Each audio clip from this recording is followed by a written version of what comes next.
views and opinions expressed in this program are those of the participants and do not necessarily reflect the views of BronxNet or the program underwriters.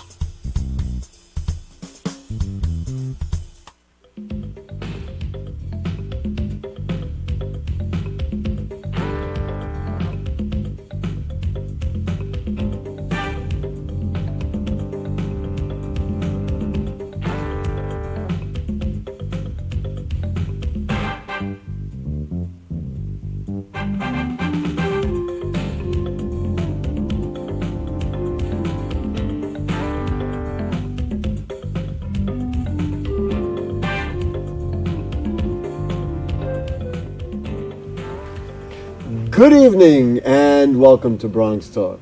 Opened to traffic in 1909, the 4-mile strip known as the Grand Concourse is in many ways the iconic roadway in the Bronx. But according to tonight's guests, it's in need of an overhaul. Too many cars, too many accidents, and a design that might have been appropriate in the last century, but in the modern day, with transportation alternative options gaining popularity in the borough, terminology deliberate.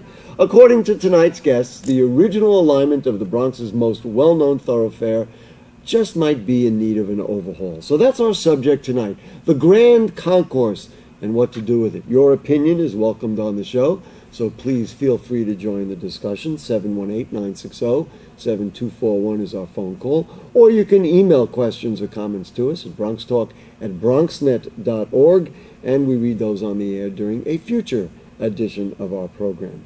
But for the here and now, in our studio, the council member from the 16th Council District in the Bronx. Welcome back to Vanessa Gibson. Good evening. Thank you for joining us. Good evening, Gary. Thank you. And from the Transportation Alternatives Bronx Activist Committee, it's Elizabeth Hamby. Good evening. Thank you for joining us. Thank you. Council member, let's start with you.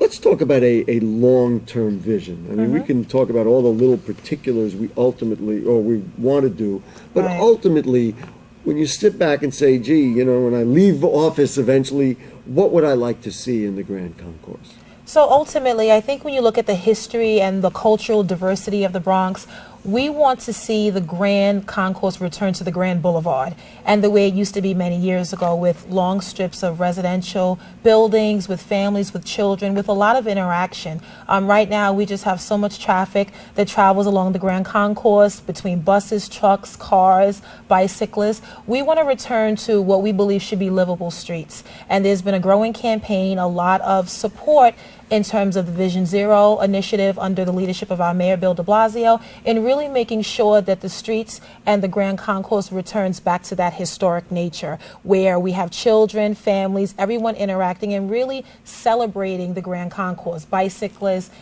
pedestrians and drivers all together. It really is like a highway, just surrounded by buildings. Yes. In your mind, do you have a first step? I mean, I know Ms. Hamby is going to really, she's got a lot of steps, but in your mind, what's the first thing that we need to do? So I think what will be great is to get a sense of what the challenges we may face are, and really to put together a comprehensive, what I call a task force of the residents, of some of the business owners, of transportation advocates, of all of the stakeholders that really have an involvement in the Grand Concourse, and come together and let's define where we are, where the Grand Concourse used to be, where we're going, what we would like to see, and how we can put all of our different ideas together to find and strike a very delicate balance. You know, I was looking at various maps and considering, how long it is and where it goes. There are different considerations. I mean, I was almost sectioning it off in my head from, Hostos on south, and then between 161st Street and Hostos, and then from 161st Street on north, and then you're going to get into Fordham Road, and then from Fordham Road, that section to Kingsbridge is something else.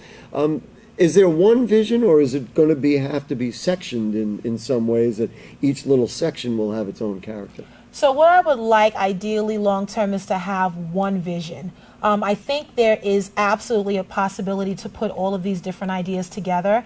And as you said, starting from the beginning all the way to the end, you do see the different corridors. I represent the 161st Street corridor, the civic area with all of the courthouses. And then you see with Fordham Road, which is much more commercial. I really do believe there is a way to put this all together because we don't want the Grand Concourse to be separated at all. It's one strip of almost 5 miles, and we do believe that there is a way to put all of the ideas together to really make it the grand boulevard that it once used to be. So the most important question is the other guest sitting next to you jumping out of her skin, Yes. dying to say what she thinks. So I'm assuming you like the initial thought about the long-term vision, that you want to make it conducive for families, lower the amount of traffic and certainly the speed of the traffic, and reintegrate it with the local communities. But what do you see as a first step and a way to get toward that? I mean, I'm sure you also agree with the idea of collaboration, but tell me, what do you see as a real concrete first step? Well, I mean, there's great examples from around the city of reimagining how our streets can be designed and engineered. You know, I think like the council member said, bringing together people who have a stake in the entire concourse and not just limiting kind of the conversation to one community board or one city council district, but to really bring together the entire cohort of folks who have an interest in seeing it be reimagined, I do think is the first step. But there's also small fixes that can be put in place fairly easily, you know, changing the timing of the lights, some of the things that we've seen come on board with the new arterial slow zone that's been designated on the Grand Concourse has been a great first step in and of itself. Now, just so people understand, when you say changing the timing of the lights, and any number of us have been not only in the concourse, but any number of streets where we say, you know, something doesn't work here because I'm just not able to get through and I keep stopping and traffic keeps backing up. Was something already done at the concourse to change the timing, or you're hoping to change the timing? I mean, people who are much smarter than me figure out how to do these things, traffic engineers who know how these things work.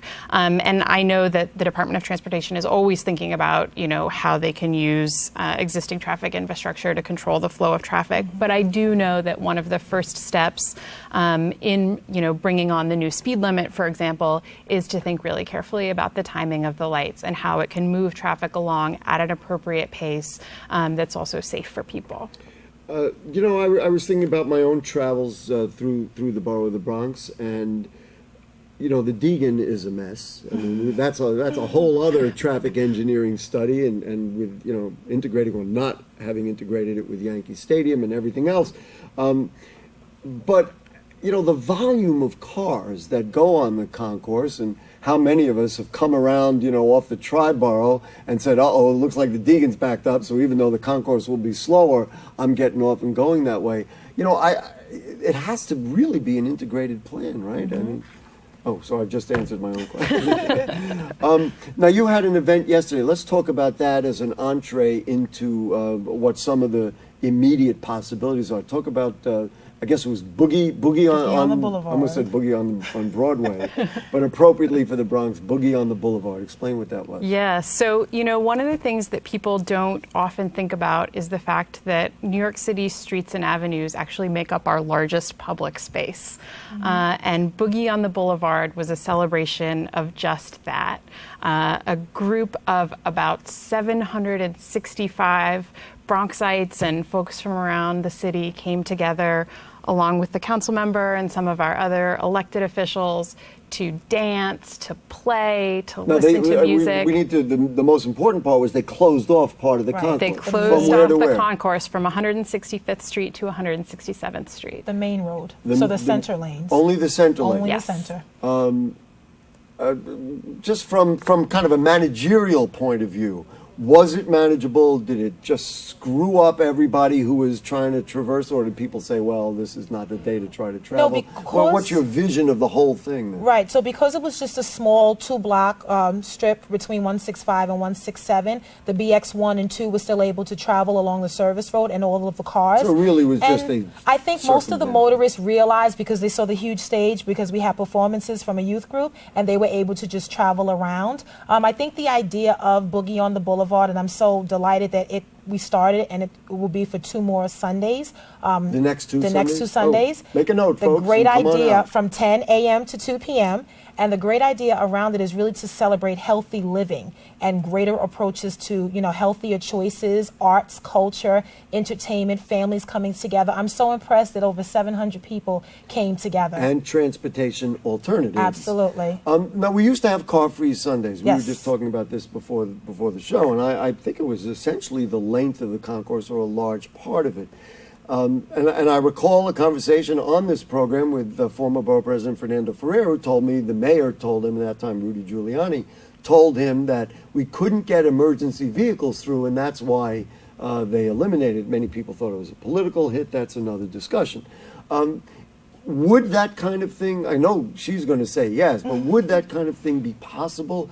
Could you reasonably propose that in the city council, say from 149th Street to, goodness gracious, Tremont or Fordham, we could actually close it down on a Sunday? Well, the fact that we did have that at one time, I certainly think it's a strong possibility, and I would argue in support of that. Obviously the challenges we will always face is, traffic changes and getting emergency vehicles through, ensuring that the bus and routine traffic is still able to move. But I do think that the center lanes, again, really serve to the benefit of opening up our streets more to pedestrians and bicyclists, and really encouraging walking and running and jogging. So I think it's absolutely possible. Let's talk to our amateur traffic engineer a little bit. First thing I want to do, let's put up a picture. We have this real nice photo. I just happened to find it online somewhere, of the Grand Concourse in general, which just gives, if you're not familiar with it, I don't know where you've been, but Jane, let's just put that. So here's the Grand Concourse, probably about midway through, looks to me looking south. You've got all that space, obviously not at a time where the traffic is very heavy. Right. What's your vision of what we could do with that would change it around and make it better? In terms of car-free Sundays, or in terms of kind of day-to-day transformations? Either way. You want to start with car-free Sundays and then talk about in the long haul? Sure. Sure. I mean, one observation that I made during yesterday's Boogie on the Boulevard is traffic was really not significantly impeded. And we have a couple of photos while you're talking. We can show those photos. Go ahead. Cars were moving, maybe somewhat slower than usual, but it wasn't backed up to any significant amount that I observed. You can It was see a Sunday. right there. You can see what. And you have less picture. traffic on a Sunday as well, because many people during that time, 10 to 2, are really in church. So they're either already at church or maybe traveling too. So you have less vehicular traffic as well. I know as an elected official, you try to, measure what people are thinking and what they're Yes. saying. My sense from reading the Bronx Facebook pages and Twitter is that people in the Bronx are really ready to change their ways and are looking for this kind of thing. I mean, am I Right. tapping on No, something? you're absolutely I right. hear people, if you say we're going to open it up for bicycles, I feel like right now in the Bronx, people are going to go, I'm for it. I vote yes. Right. The challenge I always face as a public official who represents, well over 150,000 people with diverse opinions is really finding a balance that tries to satisfy everyone's, approach. And I think, coming from the Bronx, a borough that has a high distinction of health disparities, it's really important for us to be creative in what we can do better so we can live longer and live healthier. And so when I heard about these initiatives, I'm all for it, because we are affected by diabetes and high blood pressure and obesity, and we really need to do things a little better. It's challenging for us. So these are the types of initiatives I think we should really embrace. Mm-hmm. So I'm going to give you, let's put up another one of the pictures that we have. I think the next one is another shot of what it looked like yesterday. So let's get that up. And then I want to start looking at some alternatives. See, that's the one we saw, and let's do the next one. See, that was just another, look how beautiful it looks. I mean, this is our borough of the Bronx, and these are Bronxites out there enjoying it. But the next one is very interesting. It's one, Elizabeth, that you suggested. So let's put this one. So now what is this picture here that we're looking at? So this is Allen Street on the Lower East Side, which is definitely a different street than the Grand Concourse. But what I really like about this picture is it shows how, for example, a 4-lane street can be reorganized. This was before and after. Exactly. On the left-hand side, you've got a before picture with that wide median in the middle, but you can see on the right how adding protected bike lanes to the center lanes really just enhanced the pedestrian experience as well as the experience for cyclists. Now, I have to ask you about this whole bike lane idea because, I've driven down 9th Avenue in Manhattan, and the bike lanes are really, and I understand that we need to have them, an intrusion. Number one, they're rarely used, at least according to the way I see it, and I've been there during weekdays and even in the evenings. The streets are all made smaller. There are fewer places to park, which means you have just that much more chaos on the street. And if you want, and I'll bet the store owners are hurting, because if you wanted to stop and you see, gee, let's go get some bagels or some ice cream or something, you got no place, you can't even pull over, and you're not supposed to be in a hydrant, but you can't have somebody sit in the car and you run in the store. Can this be engineered to people's satisfaction so we don't do the same thing in the Bronx and have people going, what did you just do to our streets? You screwed them all up. Well, I'll say two things. One is there's a common misperception that wider streets are better for traffic than narrower streets, but it's actually not true. Wide streets actually encourage people to change lanes, which is what slows down traffic. Narrow streets force people to continue in one direction, which keeps traffic flowing. So in terms of traffic flow, having a narrow street is, in my unofficial traffic engineer hat, it actually helps traffic for everybody, especially for people who are in cars.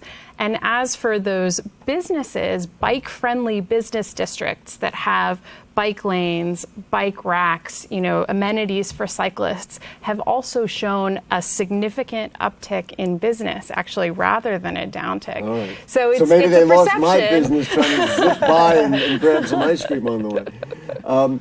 Council member, if that's put on your plate in front of you in the council, and here's a proposal to re-engineer, what are the things that you're going to look for that will make you say, I like this plan, as opposed to, maybe another plan that will annoy people or anger people? Right. So I've seen different things that DOT has done throughout the city, and I think for a borough like the Bronx, we really have to be very careful about, this approach.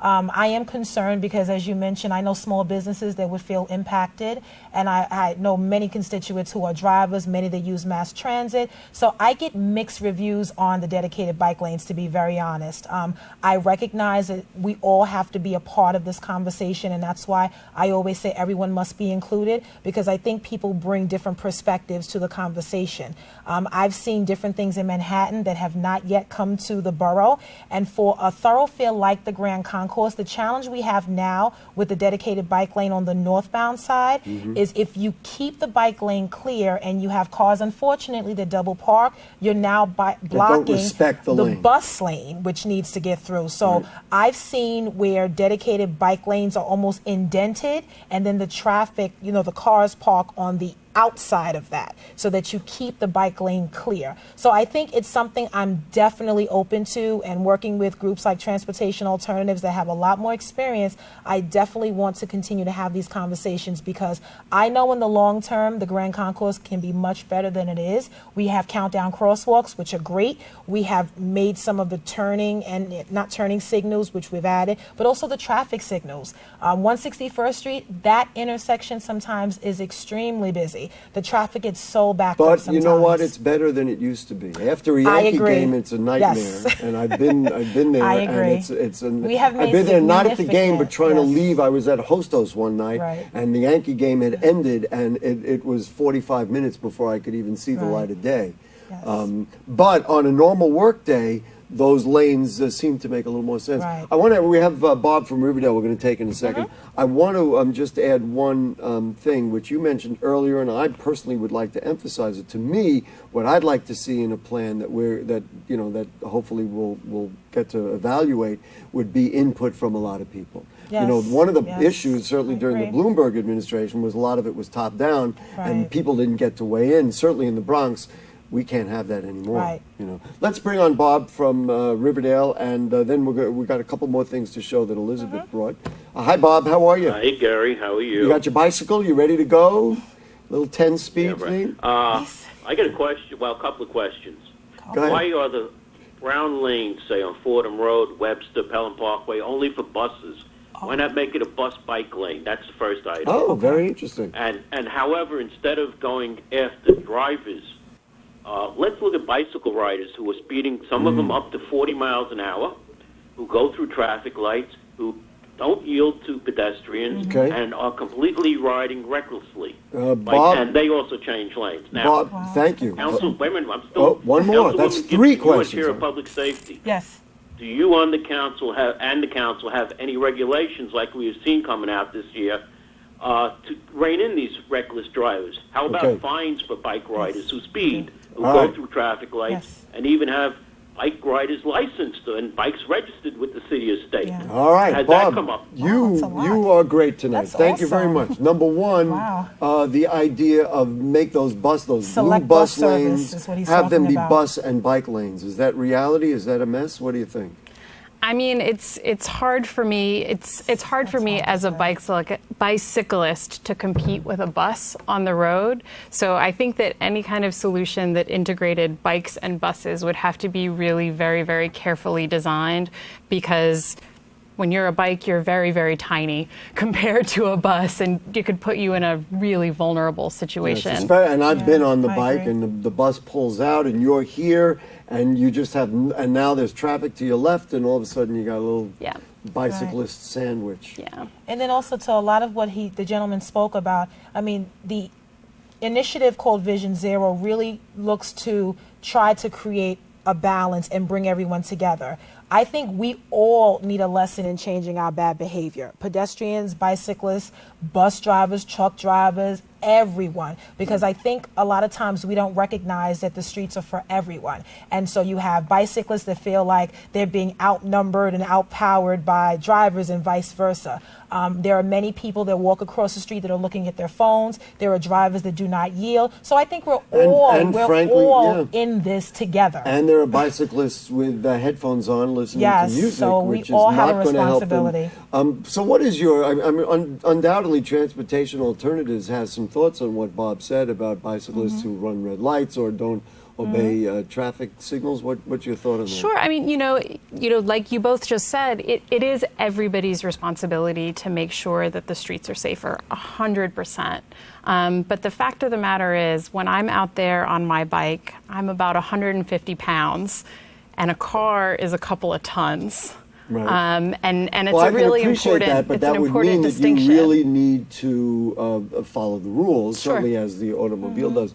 I'm going to ask you both. Do you like the idea of greater licensing and control, or is that an unnecessary bureaucracy? I think that it's an unnecessary bureaucracy. You don't like it? I mean, the caller talked about seeing cyclists going 40 miles per hour, which is pretty impressive speed for a bicycle, I have to say. Wait, when I hit 22, I'm like, I better slow down because I can't do this. Yeah, I mean, you know, I'm a bicycle commuter, and so I'm more in the kind of 8 to 12 miles per hour range, and most of the people I see on the street I want are to show insane. two more pictures, but your thoughts on the licensing? You don't need another thing for the city to manage? So the Committee on Public Safety, you know, within our own city regulations, we are able to impose some sanctions. Vision Zero does include a component on increasing penalties and fines for cab drivers, who we hold to a greater extent because they hold the lives of passengers in their hands every day. I'm open to considering all of it. I think the council has been talking about that, but I'm very big on bringing everyone together because we really have to look at the consequences of what You we're let them know that discussing. we started the dialogue here Yes. on Bronx Talk. Now let's just show those last couple of things that you had brought. Jane, let's put those up and see what they are. So now, what is this? This is not the Bronx. What is this? No, this is First Avenue. So Right. First and Second Avenue is another example of one of these complete streets that have dedicated space for pedestrians, for cyclists, for Yeah, you can cars, see on and the for left. buses. You can see the bicyclists right there. And that this has been a successful venture. Yes. You know, one thing I want to ask you, let's just show the last one. It's just kind of a map or something. that Elizabeth had asked about. What are we looking at there? So this is also from the proposal to redesign First and Second Avenue, and it's just a little diagram, that shows really kind of logistically how this works. And like you said, we have seen these plans come online, and this is my daily commuting route. This is the path that I and hundreds of other cyclists are using. I want to ask you about potentially maybe we're going too far, and this was turning Times Square into a pedestrian center. Plaza, yeah. Motorists all around are saying they've screwed up the city for all time. Is this the kind of thing that you propose, and is it a manageable concept to do like pedestrian islands where we currently have traffic? Well, I mean, the redesign of traffic around Times Square, getting through Times Square has never been pretty or easy. Especially with Cookie Monster up in it. And the Spider-Man. But my understanding, again, is that traffic is flowing through Times Square. We're almost out of time. Council member, do you like the idea of these pedestrian islands? or? So I like pedestrian plazas. I'm a huge fan of benches and sitting down. I like to walk. I can't walk very far, very fast. So I like the fact that many residents at any point can go to a plaza and sit and, discuss different issues and just enjoy the weather in the community. I do think we have to look at this in moderation, though, so I don't want to see just an oversaturation of pedestrian plazas everywhere. I think we need to look at what neighborhoods we're putting them in and how we move forward. And I'm going to add in, if everybody is in on the dialogue, it won't feel like what happened in the last administration. Right. I'm glad we started the dialogue. Councilmember Vanessa Gibson, thank you so much. Absolutely. Thank Elizabeth you, Gary. Hamby from Transportation Alternatives, thank you. And, I think this dialogue needs to be had, and so we've started it. And don't forget, Boogie on the Boulevard. Every Sunday, the next 2 Sundays. 2 more Sundays, August 10th, August 17th. 5th Street. Yes. Okay. 10 a.m. We'll get out there. Folks, we do ask for viewer comments, and we got a couple of comments from our very interesting show last week about police brutality. So this came from DLL on Facebook. He said, or she said, the NYPD is hunting black people in New York City. Stop and frisk is now stop and kill. Unfortunately for black people, the NYPD is now the prosecutor, the jury, and the judge, and all blacks are sentenced to death, not for committing crimes, but simply for being black. What a lovely Christian nation we live in. That came from DLL on Facebook. Another Facebook comment we got was, too much force. He broke the cigarette taxes law. Now he is 6 feet under. That came from CBK via Facebook, and I know Council Member Gibson would like to be invited back to have a lengthy dialogue about that topic, and we are going to make a serious dialogue, and we will have you back to do that. Folks, just like those commenters, if you have further comments or questions on anything you heard on tonight's show or anything going on in the Bronx, then you can email them to us at bronxtalk@bronxnet.org. You post them on our Facebook page, and just like we did tonight, we'll read them on the air during a future edition of our program. Please become a fan of Bronx Talk on Facebook. You can see the archives, see all the old shows at bronxnet.org, and check out the Bronx Talk link on the bottom right navigation bar. Now, next week, we start some politics. We'll present a debate for state senate in the 33rd Senatorial District. Both candidates in the Bronx primary, the Democratic primary, have been invited. Incumbent Senator Gustavo Rivera has accepted the invitation. We await the response from Councilman Fernando Cabrera, who also seeks that seat. We certainly hope and expect he will join us, and we will see you then as well. Good night. Thanks to producer Jane Filoro, director Shirley Arrieta. See you.